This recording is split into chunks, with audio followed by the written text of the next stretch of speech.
aqui dividir com vocês um trechinho do Evangelho.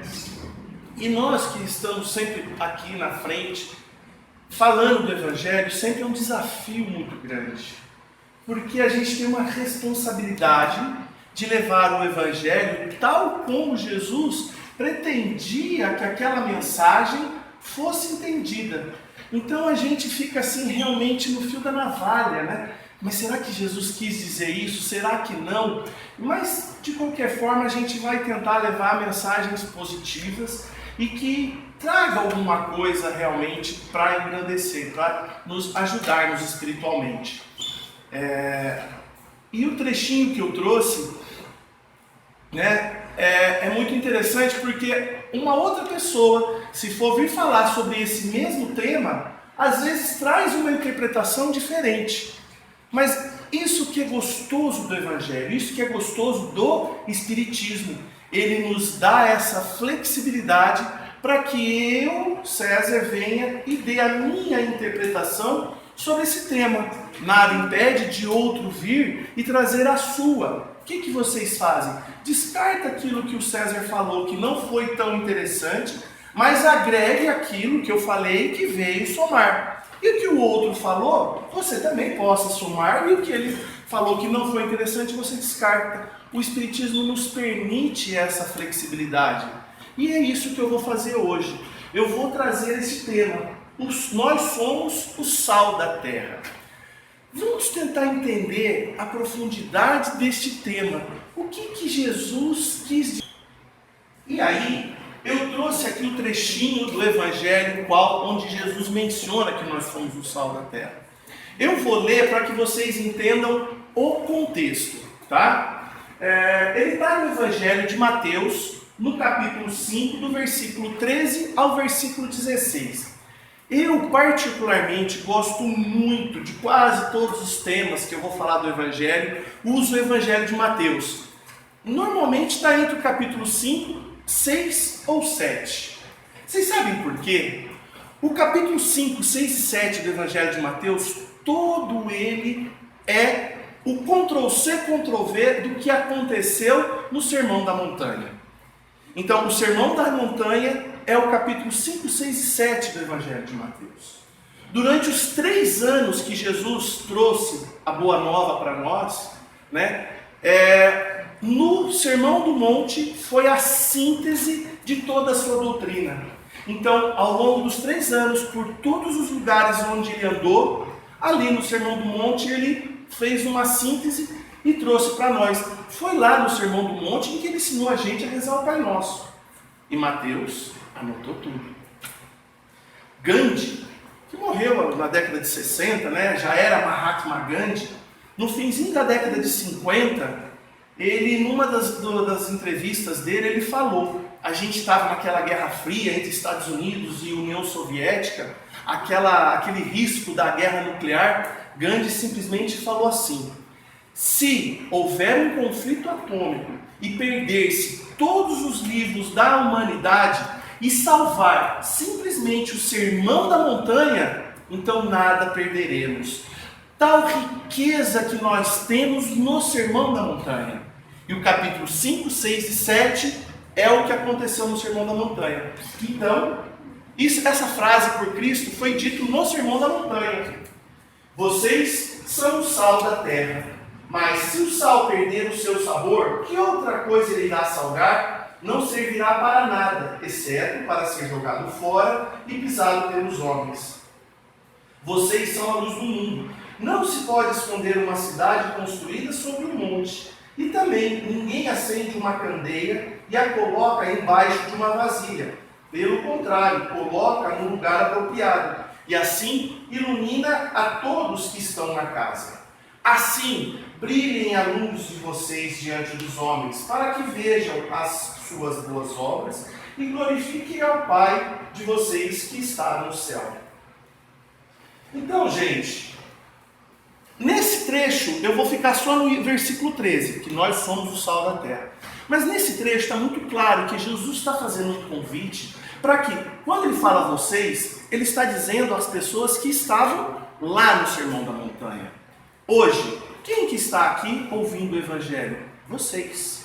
Então a gente não tem que querer extrair algo de quem não está nem aí com o Evangelho. Mas se vocês estão aqui, vocês são o sal da terra. Se vocês estão aqui querendo aprender, vocês têm a luz interna de vocês. Façam-na brilhar. Não guarde para vocês, como Jesus fala. Não coloque embaixo da vasilha. Coloque em cima do candelabro para que todos vejam. Então nós, nesse trecho, o sal da terra, nós vamos ver que nós temos a responsabilidade, muito mais além de sermos pessoas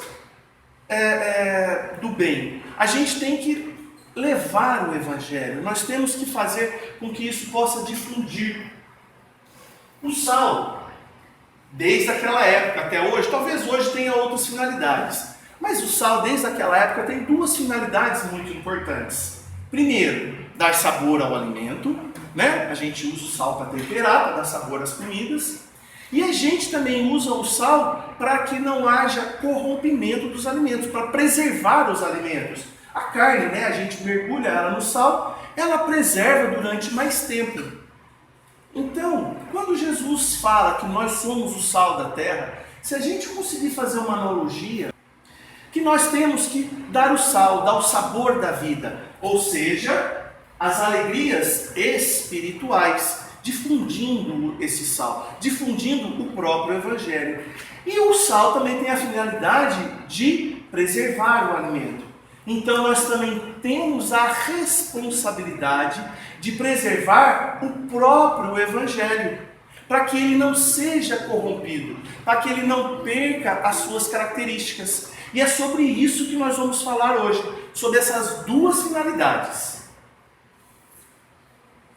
Então, para que o sal, para que o sal exerça as suas propriedades, ele deve ser penetrado nos alimentos de forma uniforme. Se eu colocar muito sal no canto da carne ou do alimento e não misturar direito, vai ficar de um lugar vai ficar muito salgado, do outro vai ficar pouco salgado. Então, a gente tem que fazer com que o sal penetre nos alimentos de forma uniforme. E assim deve ser o contato entre as pessoas. A gente tem que agir de forma uniforme uns com os outros. A gente não pode virar as costas para uns e nos aproximarmos de outros. A gente tem que nos penetrarmos, termos a ligação uns com os outros da mesma forma, através de boas convivências. Há vários tipos de comportamento que nós devemos destacar para que a gente consiga ter uma convivência social mais adequada. Dentre esses comportamentos, a gente tem que ser paciente com as pessoas, a gente tem que ser afável, doce, né? Se a gente não tiver doçura com as pessoas, a gente não consegue ter um bom relacionamento. A gente deve ser indulgente às imperfeições alheias. Nós espíritas adoramos essa palavra, né? A indulgência, ser indulgente às imperfeições alheias. Cada um desses tópicos vermelhinhos é tema de 40 minutos. Então eu não vou poder entrar em cada um deles, né? Mas a indulgência é permitir que o outro seja o que ele é, não o que eu gostaria que ele fosse. Permitindo que cada um seja o que ele quer. E aí, né, aceitando as suas imperfeições. Perdoar infinitamente. É outro modo da gente conviver de forma saudável um com os outros. Se ele tem defeitos, é um problema dele. É aí que eu tenho que me aproximar para que eu seja luz. Como lá no versículo 16. Aí que eu tenho que me aproximar das pessoas. E aí fica fácil, devagarzinho a gente vai aprendendo a perdoar. Ser manso, oferecendo a outra face. Né? Jesus fala, ele começa o sermão da montanha, bem-aventurados os pobres de espírito, bem-aventurados os mansos, porque herdarão a terra. Quando Jesus fala para que nós sejamos mansos, é oferecer a outra face. O que é oferecer a outra face? A pessoa grita, eu falo baixo. A pessoa fala palavras pesadas, eu me silencio. A pessoa é agressiva, eu ajo com benevolências. Isso é oferecer a outra face. Né? Não é deixar que a pessoa te esbofeteie, porque o próprio instinto de sobrevivência faz com que a gente se defenda. né? Quando Jesus está falando isso, é para que a gente ofereça para a pessoa a flecha oposta daquela agressão que ele nos deu. Isso é ser manso. Praticar a beneficência para com todos, praticar a caridade, a solidariedade, a fraternidade. Essas são ferramentas o qual nos permite sermos o sal da terra, porque a gente vai conseguir entrar em todos os setores, todas as portas nos abrirão. Nenhuma porta será fechada, porque eu vou agir dessa conduta, com paciência, com indulgência, perdoando, pedindo perdão. E aí, a gente vai falar sobre o primeiro tópico. O dar sabor. Então, a gente viu que a gente tem duas situações: dar sabor e preservar o alimento. Mas o dar sabor tem três situações. Olha só como uma coisa vai se ramificando. Quando a gente vai usar o sal para dar sabor, a gente pode salgar de menos, a comida fica sem sal, sem açúcar, né? Fica sonsa, né? A gente pode salgar na medida certa e a gente pode salgar demais. Então, no objetivo de nós sermos o sal, em dar sabor ao alimento, tem três situações. Pouco sal, eu posso viver uma vida inteira com pouco sal, saber ter o equilíbrio, a disciplina de colocar a dosagem correta e salgar demais. Será que isso tem alguma coisa a ver com as nossas condutas diárias? Então vamos lá. A primeira situação, quando a dosagem é baixa. Quando a gente resolve colocar pouco sal na vida, pouco sal no meu dia a dia. Gente, fica claro para vocês que a comida sem sal, só pessoas doentes é que consomem. Então, se eu sou uma pessoa sem sabor, sem sal, eu vou conviver com doentes. Porque a pessoa que gosta da comida salgada não vai engolir, não vai me aturar. A pessoa que gosta da comida equilibrada também não vai me aturar. Então, só quem vai ficar perto de mim vão ser pessoas doentes, porque eu sou sem sal. Eu sou sem sabor. Mas o que é ser sem sabor? Muitas pessoas sem sabor são pessoas que se afastam do mundo. São pessoas que se encontram, se colocam dentro do seu quarto, se colocam dentro do seu mundinho, não se permite a receber novidades e se fecham dentro de quatro paredes. São pessoas que fazem da vida algo muito difícil, né? E fica somente orando e colocando silício, né? O que é colocar o silício? É simplesmente buscar o sofrimento, onde tudo é pesado. Meu emprego é terrível, lá não dá mais para ficar. Peraí, lá só tem coisas ruins? Por acaso lá você não recebe o seu salário em dia? Lá você não tem um ambiente de trabalho, não tem pessoas difíceis, mas também não tem pessoas agradáveis, e você só vai procurar o silício, a coisa difícil, né? O silício é quando você coloca a pedra no sapato e sai andando. Você só vê o lado negativo das coisas. Isso é a vida sem sabor. Porque você busca coisas, você só olha o lado negativo. Ou você se fecha em orar, em ficar rezando, mas sem a ação. A oração é importante, né? O próprio Jesus convida a gente para orar e conta diversas vezes a importância da oração. Mas a oração é a palavra orus, que vem do latim, que é falar, e ação.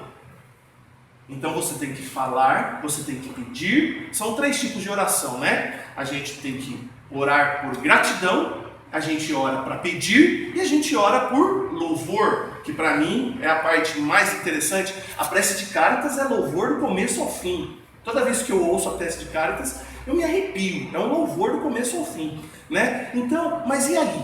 A gente age aquilo que a gente está falando nas orações? E se a gente só ora, não age, não faz a ação, você se fecha no seu mundo. E aí a vida fica sem sabor. Aí a gente acaba entrando em depressões, a gente acaba entrando em ansiedade, a gente acaba tendo disfunções psíquicas. Porque tudo não tem sabor. Eu só vejo o lado negativo das coisas. Tornando-se eterno egoístas, né? Sofrem buscando a própria salvação através do sofrimento, vendo que a vida é mais pesada para você do que para o seu vizinho. A grama do vizinho é mais verde do que a sua. É egoísmo, é invejoso. E aí a gente acaba se melindrando, porque você se coloca numa situação de vítima. Então quando você se coloca numa situação de vítima, você está agindo sem sal, passando uma vida inteira sem alegrias verdadeiras. Você acaba vivendo de forma triste, você acaba vivendo, se isolando do universo. Triste. Isso é viver sem sal, sem sabor. No livro dos Espíritos, né, que é a nossa enciclopédia, né, o nosso manual de aprendizado, né? O Evangelho segundo o Espiritismo é a nossa conduta de ação diária. E o livro dos Espíritos é o nosso manual de despertar, né? De buscar o novo. E lá no primeiro, são 4 livros, né? No livro dos Espíritos. E no terceiro livro, vai falar sobre as leis, sobre como a gente deve agir para viver. E no capítulo 7, dentro do livro 3, tá? Vai falar sobre a lei de sociedade. Como nós devemos viver em sociedade. Então, lá na pergunta 766, Kardec faz a seguinte pergunta: a vida social faz parte da natureza? E os Espíritos respondem: certamente, Deus fez o homem para viver em sociedade.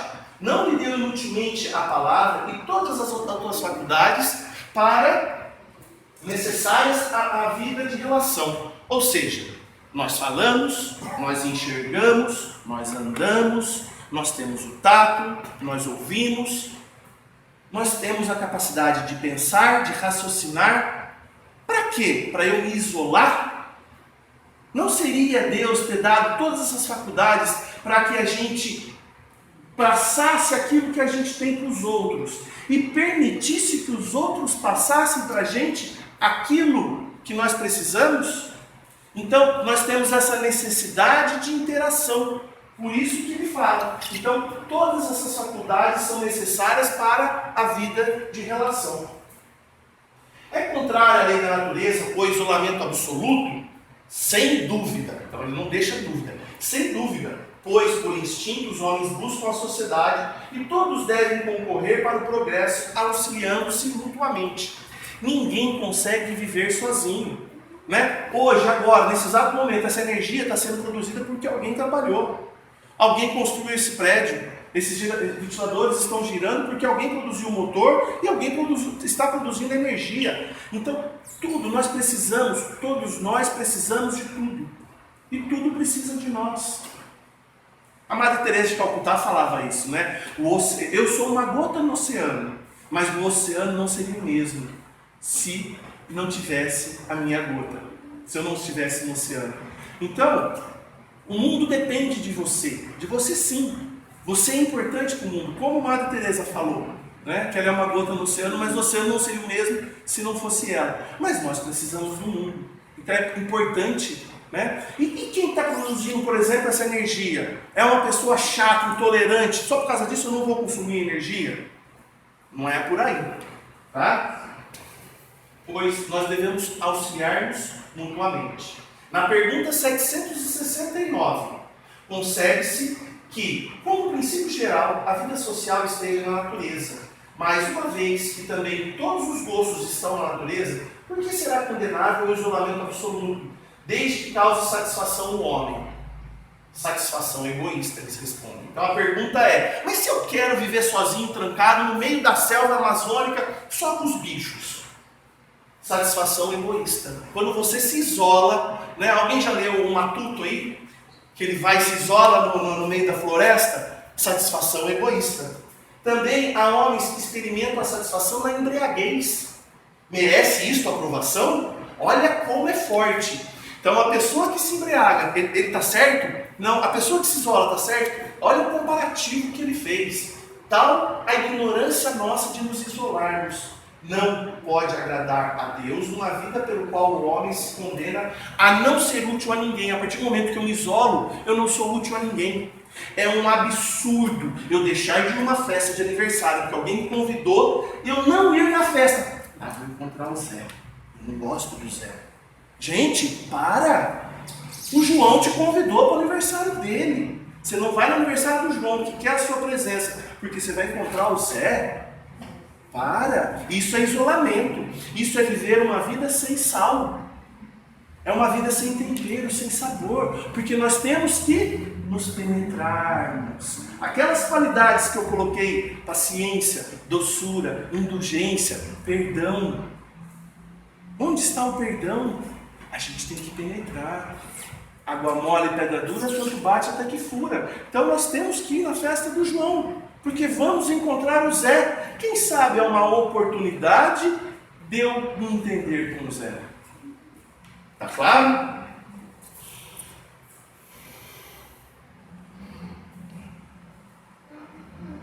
...770 no mesmo episódio. Gente, eu estou pegando pesado, porque a nossa sociedade cada vez mais está se isolando. Né? Eu vejo meu filho de 12 anos de idade, é uma briga para tirar ele do quarto. Ele se socializa com as pessoas no celular. Não está tendo mais aquele negócio de ir para a rua, brincar. Eu pego muito nisso, porque eu estou tendo minha própria dificuldade na minha casa. E a gente precisa abrir os olhos para isso. Então, a importância da gente não ter uma vida sem sabor é muito importante. E no livro dos Espíritos fala isso. Tá? A pergunta 770. O que se deve pensar dos que vivem em absoluta reclusão, fugindo ao pernicioso contato do mundo? Duplo egoísmo. Kardec volta, eles falam de novo a mesma resposta. Mas, se esse retiro tem por objetivo uma expiação, impondo-se uma penosa privação, não é meritório? Ou seja, eu sou um monge budista, eu vou subir a montanha e ficar lá meditando. Certo? Porque eu preciso aprender a meditar. Olha o que os Espíritos respondem. Fazer um bem maior que o mal que se tenha feito é a melhor expiação. Evitando o mal, cai em outro, pois se esquece da lei de amor e caridade. A resposta é muito pesada. Então eu me isolo para que eu não faça um mal maior. Então eu vou para ficar longe da sociedade, porque se eu for lá, eu vou xingar, eu vou irritar, então eu prefiro não ir. Então, o fato de não fazer um mal, você se isola, porque você tem medo de si. Mas você esquece que muitas vezes que o fato de você não estar fazendo o mal, você também não está fazendo o bem. Você simplesmente, se isolando, não está fazendo mal. Mas o nosso objetivo de cristãos, que somos o sal da terra, que estamos aqui para absorver o Evangelho, é levar a luz. E aí nós esquecemos que nós temos que levar a lei do amor e da caridade.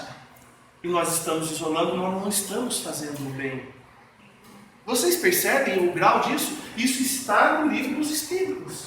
Então a nossa responsabilidade em nos socializarmos com os outros é muito grande, né? Pedir perdão e perdoar. Por outro lado, vamos sair da comida sem sal e sem açúcar. Agora vamos dar um pouco de tempero na vida. Vamos colocar muito sal nessa comida, né? Quando a gente salga demais os alimentos, a comida fica intragável também. Ninguém aguenta, né? Você toma água para todo lado para poder limpar o sal do organismo. Então, semelhantes são as pessoas em que agem com puritanismo, excesso de exagero, de que tudo é pecado. Não, isso não pode, isso é perigoso, não, você vai ofender a Deus. Né? Tornando a vida detestável, onde tudo é pecado. Gente, eu costumo dizer quando eu comento esse assunto, nós somos espíritas. O espiritismo libertou a gente do pecado. O espiritismo não prega pecado, não existe pecado. Porque antes do espiritismo veio um cara, né, quase 100 anos antes, chamado Isaac Newton. E a terceira lei de Newton fala exatamente a lógica que o espiritismo usa para dizer que não existe pecado. E a terceira lei de Newton é a lei da ação e reação. Se eu pegar uma bolinha de ping-pong e jogar na parede, é a terceira lei de Newton. Na escola talvez algum de vocês tenham aprendido. Se eu jogo a bolinha na parede, com a mesma força e intensidade, a parede bate na bolinha, por isso que a bolinha volta. Se ela não batesse com a mesma força e intensidade, a bolinha cairia. Então é a lei da ação e reação. E Kardec usa muito isso, os espíritas usam muito isso. A lei da ação e reação. Não é do espiritismo, é de Newton, é ciência, tá? Ou seja, o espiritismo veio, não, peraí, esse Isaac Newton está certo, existe a lei da ação e reação. Não existe o pecado. Né? Gula é pecado. Por que gula é pecado? Existe a lei da ação e reação. Eu como muita carne, como muita gordura, é pecado? Não. Eu vou entupir às vezes no meu coração. Eu ajo de forma descompassada e vou ter uma reação no meu coração. Eu vou entupir minhas veias, vou ter um problema cardíaco, né? E se eu como doce demais? Eu vou engordar, eu vou desenvolver uma diabetes e vou colher as consequências da diabetes. Então, não existe pecado. Existe a lei da ação e reação. Todos os pecados que pregam por aí, gente, isso é pecado, isso está ofendendo a Deus. A gente consegue ofender a Deus? Né? Olha só, não vou nem falar de Jesus, porque Jesus, né, ele não se sente ofendido também por nada, nem Deus. Eu vou voltar a Gandhi. Fizeram uma entrevista a Gandhi, mas você foi muito açoitado, você foi muito agredido quando ele já era Mahatma Gandhi, né, quando ele libertou a Índia do poderio econômico que a Inglaterra punha sobre a Índia, né? Fizeram uma entrevista, mas você precisou de perdoar muitas vezes? Ele falou, eu nunca precisei de perdoar. Mas você nunca perdoou ninguém? Não, eu nunca perdoei ninguém, porque eu nunca me senti ofendido. Grande, nem é Jesus, tá? E aí a gente fica dizendo por aí, não, isso é pecado, você está ofendendo a Deus, você está ofendendo... Não, você está ofendendo a si próprio, tá? Então, esse excesso de puritanismo, onde tudo é pecado, faz com que a vida fique exageradamente, as pessoas se afastam de você, porque você vê pecado em tudo. E aí você chega ao fanatismo, você fica um fanático religioso. E tem fanático religioso espírita e de todas as outras religiões. Eu vou ler uma frase aqui, em que alguém já leu aqui o Mensageiros de Luz, psicografado pelo Chico Xavier, do espírito de André Luiz. O Alexandre, que é o mentor do André Luiz, né? Eles vão na reunião espírita. E aí ele conta a história de um rapaz que está lá e tal, e aí ele vai mostrando a cada um das três pessoas que estão lá, tentando ser médiums. Os três que estão tentando ser médiums. Um tem problema na próstata porque tem pensamentos libertinosos, o outro tem problema no estômago porque se alimenta desregradamente, e o outro eu não lembro exatamente o que era, né? Aí bebia demais, bebia e fumava, estava tentando ser médium, mas ele bebia, ele não fumava, mas bebia. E aí o Alexandre, que é o mentor do André Luiz, fala, André, nós longe de querermos transformar a Terra onde tudo é pecado, um eterno celibatário. Nada contra sentar numa mesa, fazer uma boa refeição, tomar um cálice de vinho, né? E por aí afora. E aí ele traz essa frase que eu tirei do livro. Não distinguem essas pessoas que têm o excesso de fanatismo religioso, não distinguem os prazeres honestos dos desonestos, entre a libertinagem e a gloriosa liberdade de cada um de nós em buscar saltos cada vez mais limitados dentro das nossas faculdades intelectuais. Então a gente precisa saber distinguir o que é certo e o que é errado, desenvolvendo as nossas capacidades intelectuais e distinguindo o que é saudável e o que é não. Mas nós temos agora o caminho do meio, o sal na medida certa. O que é colocar o sal na medida certa? É somente quando a gente começa a cozinhar.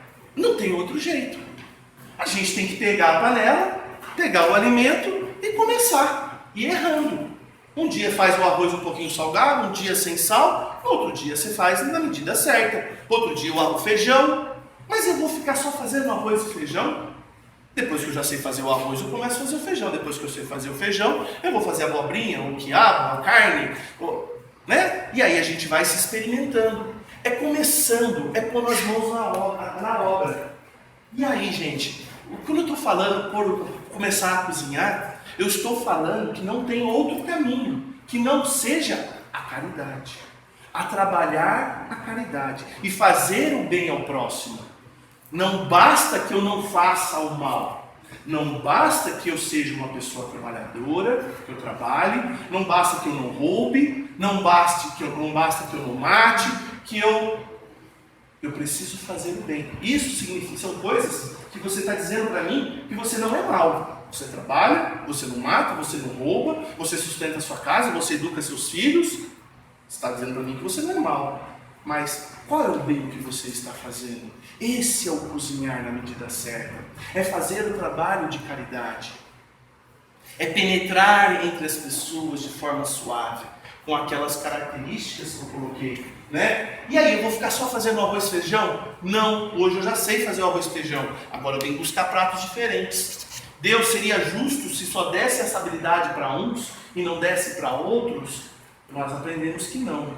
Que Deus é pura justiça e que todos nós podemos ser cozinheiros, todos nós podemos praticar a caridade.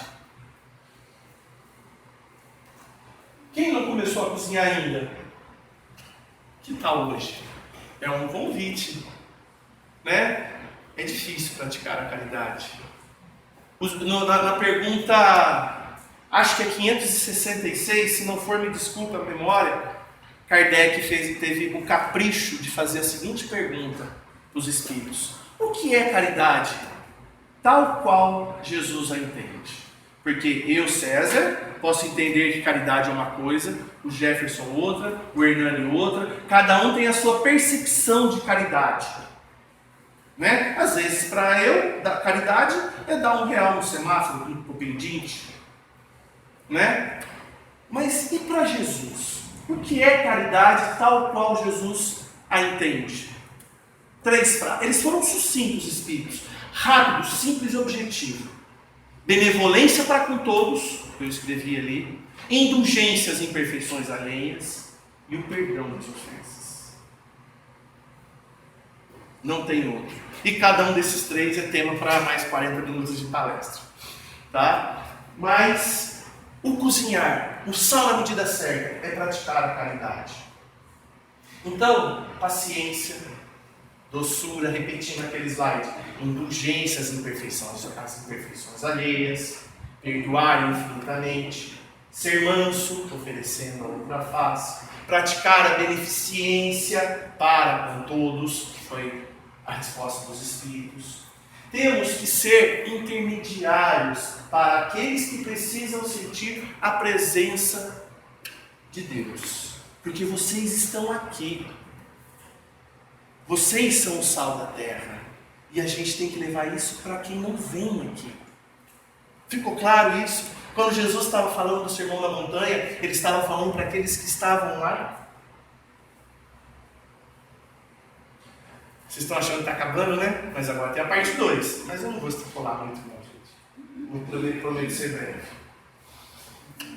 A parte 2 é preservar. Eu só falei do sabor, né? Pouco, médio, na medida certa e muito. E preservar o sabor? O que seria o sal na hora de preservar o sabor? É possível com disciplina e o estudo. Como que eu vou preservar o sabor, o alimento? O que é o alimento? É o próprio Evangelho.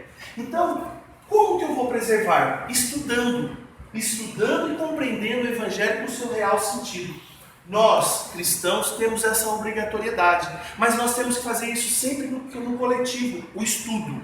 Por quê? Porque se eu ficar estudando sozinho, acaba desenvolvendo que eu tenho uma percepção, o outro tem uma percepção e a gente acaba tendo divergência. Quando a gente faz o estudo coletivo, um fala A, o outro fala B, o outro fala C, e aí todo mundo fala de forma que tudo que todo mundo falou tem um sentido. Então, é estudar o Evangelho, é entender os seus ensinamentos, é a preservação moral do Evangelho, né? E aí eu queria fazer a pergunta para vocês. Qual ferramenta que nós temos que faz com que a gente tenha certeza que o sentido do Evangelho esteja tal como Jesus gostaria.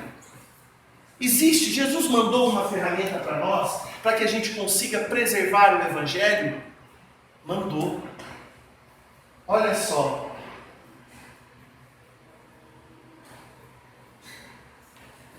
É muito importante que nós façamos a integração entre ciência e espiritualidade. Se a gente não fizer essa integração entre ciência e espiritualidade, né, nada vai dar certo.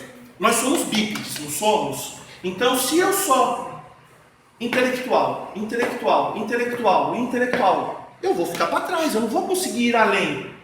Eu fico travado. Eu não consigo progredir. E se eu só desenvolver o evangelho, moral, fora da caridade e não a salvação, e não estudar o intelectual? Eu também chego uma hora que eu chego no limite.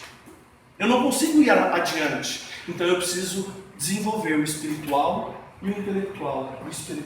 O moral, desculpa, estou falando moral e o intelectual. Isso é o desenvolvimento espiritual. É a junção do desenvolvimento intelectual com o desenvolvimento moral. Então a gente precisa estudar. Eu preciso ser o melhor no meu emprego. Eu preciso ser o melhor na minha função. Eu preciso ver o que os outros fazem de melhor. Meu patrão precisa de rendimento na produção do meu trabalho. Eu vou ser o melhor, porque eu vou arrumar mecanismos para que aquilo seja melhor, né? Eu sou aposentado, tudo bem, então eu vou pegar, vou estudar, né? Qual é a minha aptidão, né? Eu vou estudar tanto o moral quanto o intelectual, para eu desenvolver o meu espírito, né? Gente, eu sempre costumo fazer isso. Quem que estuda mais a Deus, né? Porque a gente tem que fazer essa integração entre ciência e espiritualidade. Quem que estuda mais a Deus? O cientista que estuda 10, 11, 12 horas por dia, ou eu que estudo 1 hora por dia o Evangelho? Quem que está mais perto de Deus? O cientista que não quer nem saber de religião, que estuda 10, 12 horas para desenvolver um chip novo para o celular, ou aumentar a combustão do motor do carro, ou eu que estudo todo dia 1 hora do Evangelho?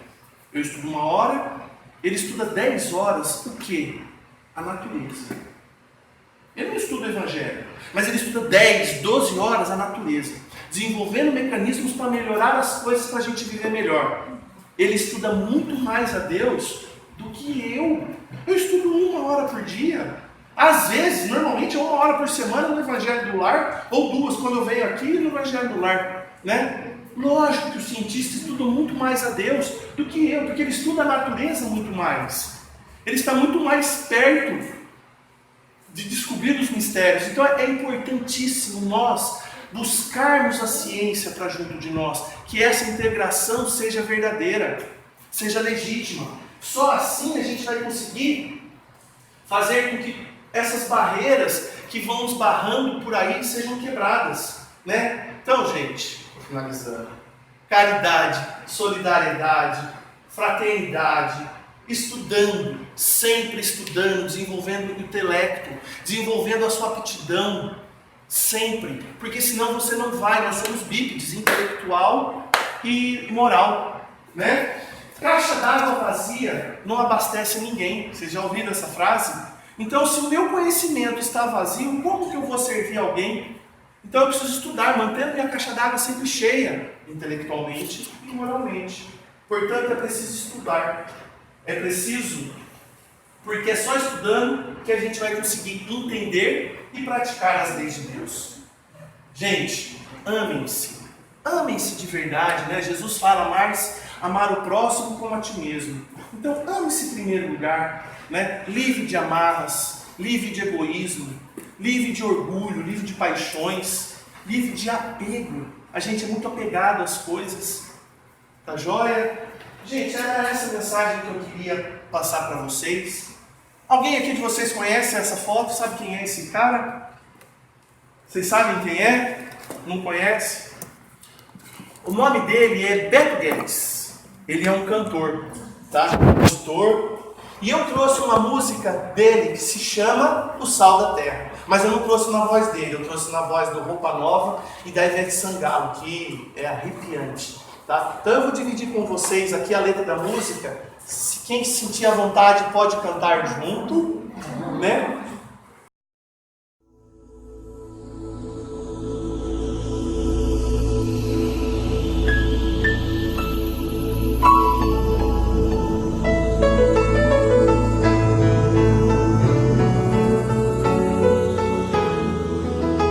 Vamos precisar de todo mundo. Um mais um é sempre mais que dois. Pra melhor juntar as nossas forças, é só repartir melhor o pão.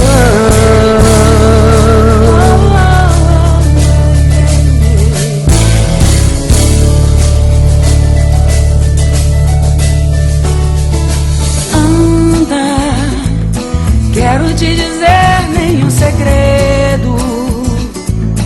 Falo desse chão da nossa casa. Bem que tá na hora de arrumar. Tempo, quero viver mais 200 anos. Quero não ferir meu semelhante. Nem por isso quero me ferir. Precisar de todo mundo pra banir do mundo a opressão, para construir a vida nova. Vamos precisar de muito amor. A felicidade mora ao lado, e quem não é tolo pode ver. Paz na terra, amor. O pé na terra. A paz na terra, amor. O sal da terra. És o mais bonito dos planetas. Estão te maltratando por dinheiro. Tu que és a nave, nossa irmã. Leva a tua vida em harmonia e nos alimenta com teus frutos. Tu que és o homem, a maçã. Vamos precisar de todo mundo. Um mais um é sempre mais que dois. Pra melhor juntar as nossas forças, é só repartir melhor o pão. Recriar o paraíso agora, para merecer quem vem depois. Deixa nascer o amor. Deixa fluir o amor. Deixa crescer o amor. Deixa viver o amor. O sal da terra, Sal da terra, sal da terra, o sol da terra, terra.